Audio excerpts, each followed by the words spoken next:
The neutral grounds deep within the Central Valley were chosen for a singular purpose, to prevent blood from spilling before the real war even began. It was a vast, ancient hall forged from stone and dark timber, dominated entirely by a colossal, circular oak table.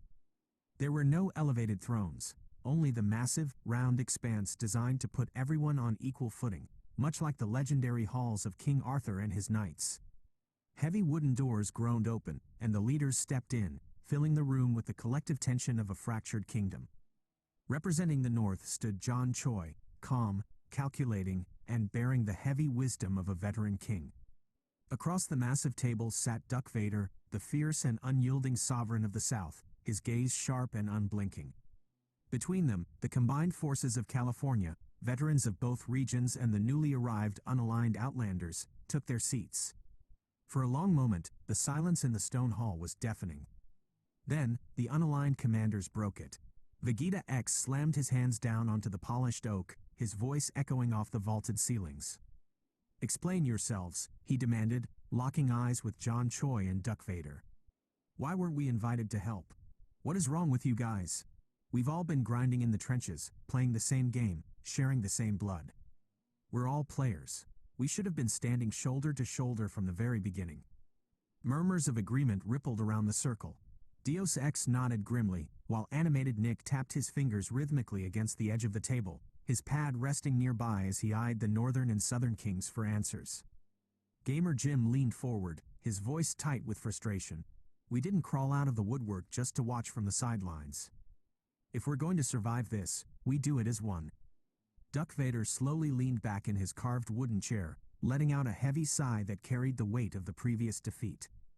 He exchanged a brief, understanding glance with John Choi before looking back at the assembly. "Pride," John Choi finally spoke, his voice steady and calm, cutting through the lingering bitterness in the room. "The old ways. For too long, the North and the South were too busy warring against each other to see the bigger picture. We kept our circles small because we thought we could handle it alone. We were wrong, and by the time we realized the scale of the threat," Duck Vader added, his tone hardening, "the boundaries were already drawn. It wasn't about shutting you out, it was chaos." Duck Vader leaned forward, resting his forearms on the table, narrowing his eyes slightly at the Outlander faction. "Besides, even if we had sent word across the borders to invite you into the fold from day one, you didn't have a king of your own. An army without a sovereign has no seat at a council of war. If you are going to ride with us under the rule of California, you need a crown. Who among you do you establish as your king?" The hall went dead silent. The question hung heavily in the air, echoing off the stone walls. Heads turned among the unaligned ranks. Go for Broke, Kodiak, and Jacko Man exchanged calculating glances. Charlie Goblin and Lockdown crossed their arms, while Jay Fresh and Strider Zero murmured amongst themselves. The Outlanders had the numbers, the blazing speed of their Japanese and Korean tech, and the relentless hunger to fight. Tri-Fitty, Free Lunch, Josh 360, and Jake the Snake looked around the circle, waiting to see who would step up to take the heavy mantle. Then, a sudden, absolute stillness washed over the unaligned faction. Every single commander, veteran, and soldier from the Outlands turned their gaze toward one man sitting tall and commanding at the center of their ranks. VDO. He didn't need a golden scepter or an ornate crown. His presence alone commanded total authority across the disparate districts.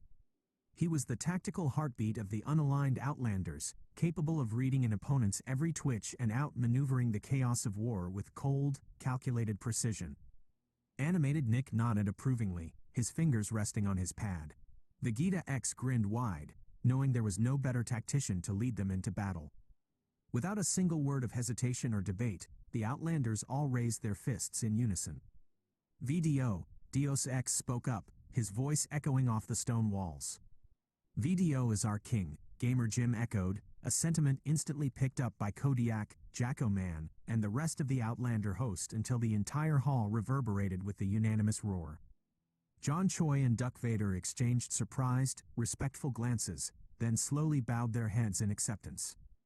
The Outlanders had their sovereign.